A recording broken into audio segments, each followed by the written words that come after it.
softball, then you are going to love the Fastpitch TV show. We're bringing you more interviews, more videos, and more product reviews than anyone else on the planet. Sit back and get ready. Here's the Fastpitch TV show.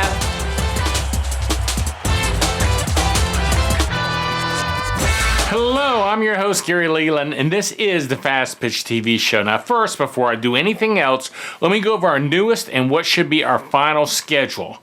I will now upload a new show twice a month. That's right, twice a month from now on, and that'll be the 1st and the 15th of every month at approximately 1 p.m. Central Time. Now, let me say that again. The 1st and the 15th of every month at 1 p.m. Central Time, you will be able to find our newest episode of the Fastpitch TV show at fastpitch.tv. Now, fastpitch.tv is the home of the Fastpitch TV network, and it's the place to find all my softball videos, my softball blogs. It's basically a network for Fastpitch softball. So please, go and take a look after you finish watching this episode. That's at www.fastpitch.tv. Now, I also want to tell you about my newest project, the Fastpitch Softball Magazine. Now, the Fastpitch Softball Magazine is for the Apple iPad only, okay? So if you don't have an iPad, you probably aren't interested in this, and you can fast forward. New issues come out the first week of the month, and we have a great group of writers like Kat Osterman, Natasha Watley, and many, many more. Some of the greatest writers there are in the country. Now, if you have an iPad, you really need to visit fastpitchmagazine.com today and subscribe. Now, let me tell you, this is not a magazine for kids. This is a serious coaching tool or coaching magazine. I promise you're going to love it, okay? Check it out. Now, this week I'm going to bring you another coaching clinic that I recorded at Softball Con.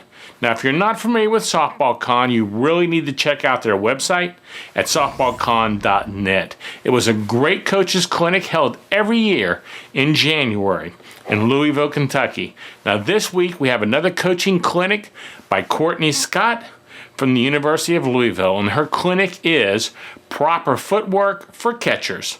Let's watch it now. I'm Courtney Scott. I'm the assistant softball coach at the University of Louisville. Some of you are just in here for pitching. I work with pitchers and catchers at Louisville. I was a catcher myself in college, so I'm hugely biased to this position. I think it's the most important on the field, but I tell our pitchers they're the most important on the field. So, the sessions on catching footwork to throw out base runners, I'm going to start with that, and then if there's any other footwork anybody wants specifically, I'll go to that. But 20 minutes on just throwing out base runners is quite a lot of time, and I think we can cover more. So I have a list of things to go over, but if anyone has a suggestion, we can do it that way also. So I don't have a plate. Can everyone see me okay? I'm just going to make this my plate here. Oh, good one. I can go over my notes too. Perfect. I didn't even plan that way. So obviously, just to start, you want to have a nice firm base. Can everyone see me? Sorry. Nice firm base, always creating a C. Strong on your balls of your feet, so you're ready to pop out. I always tell our catchers to get as low as they can, so they can still get out of it. I don't really like the butt up, because I always want them to be comfortable, and they need to get comfortable getting out of their squat quickly. So we'll just start with still the second. There are 4 ways to do it. I'm most partial to the pop. Okay, so you're here, you're on the balls of your feet, and as you receive the ball, you're in position right here. Okay, so just in one motion, I'm lined up and ready to go to second. And I'm low, and I'm releasing the ball. The transition happens at your ear always. I've heard some things too where they'll bring their throwing hand to your glove. You're doing that and having to come right back, so it's just wasted motion. So you're just here and pop. Here, pop, and throw. Everything's super fluid. Some things that happen we have 2 catchers at Louisville, and they both do it a different way. I actually added one in that I've never even considered before, but I have to because one of our junior catchers does it and is successful at it. And so, like I told our pitching station or session, I'm not the all-say. These are my opinions, but if someone can tell me another way to do it that's more comfortable, that works, then I'm open to it. And so our other junior catcher pivots, and she makes it work for her, so I go with it. So we have the pop here, so whenever it starts to labor or whenever it starts to get off, it's always in the legs. The legs are always setting the tone for all the catcher's motions, all the catcher's movements. So with the pop, if you get slow here, you're gonna get slow here. So everything has to start with the legs. Second one to go over the pivot. I don't even really like this one, but it does work, so I have to be able to do it. So here, and then she gets here with it and just goes off her back foot. So a lot of times if she's on an outside pitch, all her weight's just in this foot, and she's throwing right out of the squat. The potential problems with that one is a lot of times she gets too wide.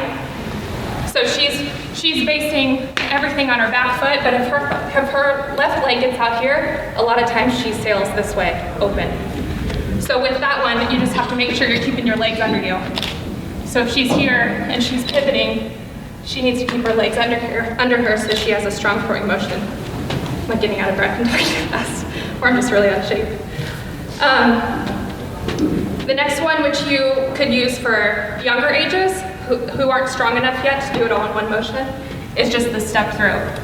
So you're catching and you're stepping through it. Okay, with the pop, with the pivot, with the step, everything, the transitions out the ear, which is lining your body up to second base. So if you're here, your shoulders directly to second base. Lead with your elbow. And then from the knees. I don't know if anyone will throw from the knees. We don't do it at Louisville, but I'm open to it. I think you can be just as quick getting to your feet. Although if it's a ball in the dirt, you might want to throw from your knees. And it's here, leading with your right knee to get a position and throwing through your left. Everyone see that? Does anyone have any questions with those yet? Okay, so those are the 4 ways to throw runners out to second. Okay, runners to third. This one's a little trickier. I always tell our catchers, they should never steal on our catcher, they're stealing on our defense. Okay, so you just kind of have to read the batter and the pitch. So, do you want to be my batter? Yes. Go need my bat? Sure. No, it's okay. So if you're setting up in the back of the box, which makes me get deeper in my squat or deeper in my position, I'm catching it here and I'm clearing myself this way. The batter's in the box, obviously they're live play. So if you hit the batter and the ball flies, that's a run because you don't know where it's flying and it's a live ball. So you have to clear yourself with the batter. So if you're here behind them, it's just a shuffle step here. And again, the transition's happening at your ear. You're lining up your shoulder and your elbow to third base. Do it one more time. Shuffle here. Now, you just stay there either way, or if you get more neutral in the box. I'm here and it's an outside pitch. I'm catching it and I'm clearing myself this way around the batter, or you can even check them a little bit, sorry. But always make sure you're getting around that batter. So you're here and through, right through there. Questions? Yes? Notice that regardless which method you use, whether you step behind the batter or step in front, your throwing foot was always the first foot that moves. Is that by design? Yes. It is by design. It just quickens you up a little bit. So anytime, if this is your first motion, then you're still 2 steps away from throwing. Whereas if you can cover ground with this, now I'm ready to throw in 2 steps instead of 3. And same thing here, now I'm ready to throw. Okay, thank you. Okay, so those are most of the steel footwork. Any questions yet? Yes? Is there anything different on a left-hand slapper in regards to positioning yourself as catcher for a runner from second? For a runner to second, you always have to make sure you can see that runner. So if they're getting really deep and you know they're slapping, you can still get tight on the batter a little bit because you can pick that runner up. A lot of times too, you have to rely on your dugout or your defense. But you always have to make it easier for yourself. Same thing with a runner at third with a right-handed batter. You have to get your line of vision open to see that runner because that's your first priority. So if the slapper's here, you know, if there's a runner, you might just want to get a little deeper just to make sure you can see them and you can see their break. Kind of hurts you with the strike, but something you have to do. Pickoffs to second. We use pitch outs all the time when we'll pick offs to first, second, or third. unless we're doing a quick pick. So we'll do a pick to first. So we're using a pitch out right out here. So we're leading here to meet the ball, and in one motion, I'm here ready to throw. Okay, so I'm here, right through it. So again, you're always leading with your right leg. I never really thought about that until you asked, but yes, you're always leading right leg to set yourself up to get in position quicker. The less, obviously, you want to be as quick back here, because the longer you have the ball, the more chance they have to be safe. We have one of our junior, well, actually, they're both extremely good. We'd say we're always lucky because we have catcher 1A and catcher 1B. They're both level 1. They're awesome. They're best friends. They work together. One's very good in the dirt. One's very good throwing. You could put them together, they'd be the best catcher in the country. They're already rivaling for that anyway. But we have one that just thrives and prides herself on throwing out base runners and pickoffs, and we call her the human rally killer. She has the potential to kill anyone's rally at any point. Just to give you a funny story so I can catch my breath too, that out of shape old lady up here. We played UIC, my sister coaches and used to coach at UIC. We played them our opening game of regionals 2 years ago. And my sister, who follows our team very closely, we're very close, she's probably the president of Maggie Ruckenbrod's fan club, who is our junior catcher, who's just a stud. She just thinks she's exceptional. I do too, probably because she hears me tell stories about her every night, about how good she is. And so they knew full well that Maggie likes to pick. She picks to second, she'll pick at any base, anytime. Runner third, she'll pick at second. Like, she has just a live arm. And they have a girl who gets a leadoff double, and next pitch, Maggie picks her. They come in and we're like, you know she picks. I'm like, what are you doing? We're like, oh, she's so bummed. Well, 2, 3 innings later, she gets a double again, and Maggie picks her again.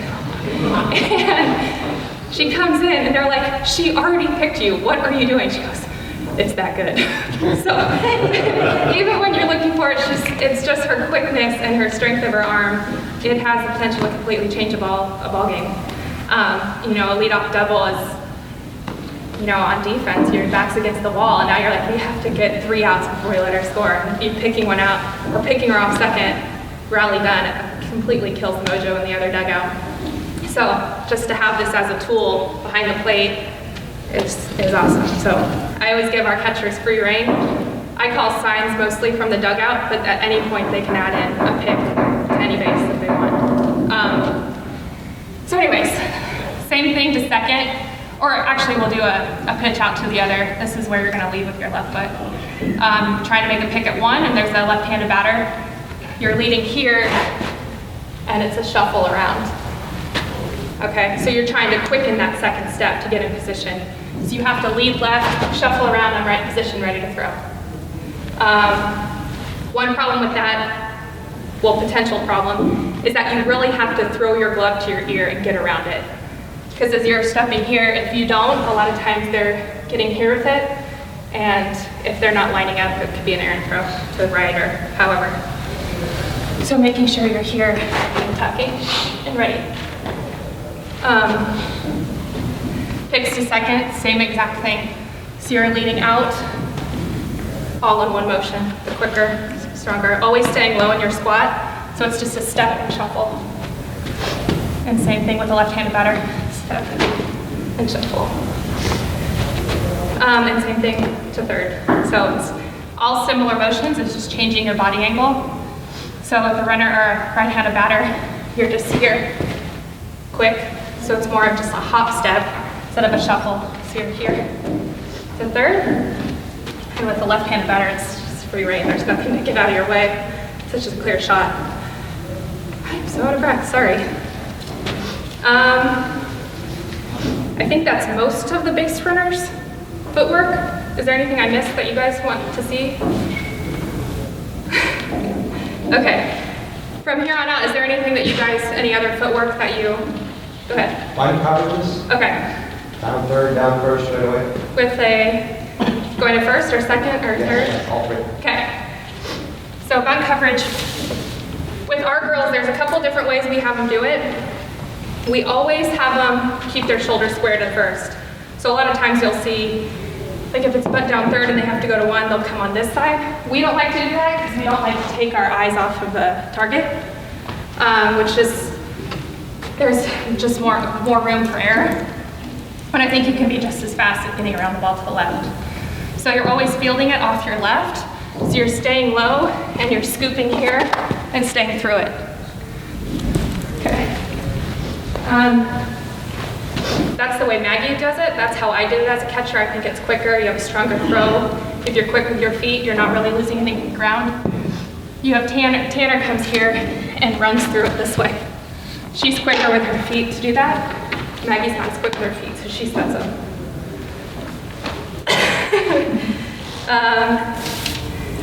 Second, same exact thing, just staying through it. So you're always fielding it on your left, staying low right through the ball. And same thing to third. The trickiest one is down third base. So if it's here, I'm running around it this way to first. Always staying low. I think that's the biggest thing with catchers is that when they're slow, they're in their squat and they're up running to come down and then they stand up again to throw. I'm so embarrassed when I was cheating like this. So you just always want to stay low. So you're in your squat and you're low here. And then always staying right on the level. A lot of times I'll run with them to make sure they're low through it. So if they're working on their squat, I'll just run like this to make sure they stay below my hand if they start creeping up. Now I'm sweating too. Sit down, sir. Okay. Anything else? Okay. I think we're almost done. I was just going to go over some blocking. You guys rather see blocking or pop-up footwork? Anything? Blocking? Okay. There's two ways to block, but ultimately you just want to get down as quick as you can. The thing with blocking is that you always want to lead with your glove. The quicker your glove is, the quicker your body's going to be. So when our girls get slow, a lot of times it's because they're here and they're coming up to go down. You want to replace your toes with your knees.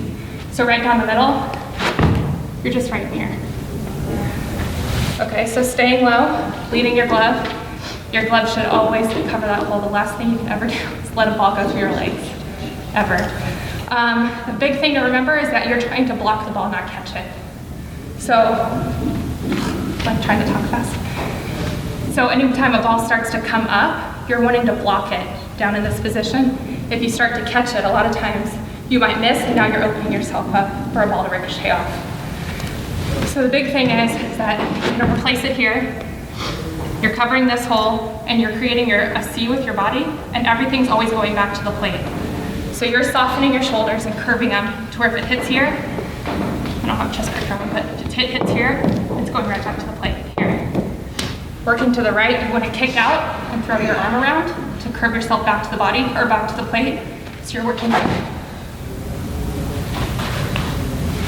And same thing to the left. And you're working right back to the plate, so everything is always back to the plate and ricochet. I think I just kicked my knee too. Something you can do with your catchers is just work on glove flips. So just get them used to this, getting fast with it, and working these angles, because that's what's going to lead your body. The other thing we do with our catchers is I'll get on the plate and they'll get in their position, in their catching position, and I'll have like 10 balls, and I'll just try to shuffle through their legs, so they're just working on getting down and up as quick as they can, strengthening those legs. Anything else? That was super fast, but any questions? Thank you. Sure, thank you. Do you need a softball bat? Do you want to save $30? SoftballJunk.com is offering an additional $30 discount off the price of all non-sale softball bats on their website. That's right, $30. So the next time you buy a bat, go to SoftballJunk.com and enter the code FPTV30 during checkout, and wham! You just put a cool $30 in your pocket. Welcome back. Now that last short clip you just saw was my daughter Amanda, and she's telling you about my website, softballjunk.com. Now make sure you write down the code number that she gave you, which is FPTV30. Because anytime you buy a softball bat on my website, you can enter that code at checkout and save yourself $30 on a softball bat. And you can use the code over and over and over. It's a really great deal. Now you just need to remember the code. That's all there is to it, okay? Now the entire reason this show exists, that I do all this work, travel across the country, do the editing, all the time in the studio, is to promote my online business. So if you enjoy the show and you appreciate all the work I do, I'd ask you to at least check out my website, softballjunk.com, the next time you're looking for softball equipment. And if I offer the same price or better, hey, how about buy it from me and help me out here? Help support the show. How about show me that you enjoy what I'm doing here, okay? Now, I hope you enjoyed Courtney's clinic. She really draws a big crowd every year. And that's really it for today. So until next week, this is your host, Gary, saying goodbye. And thanks for watching. This show is a member of the Fastpitch TV network. See all our shows and blogs at www.fastpitch.tv.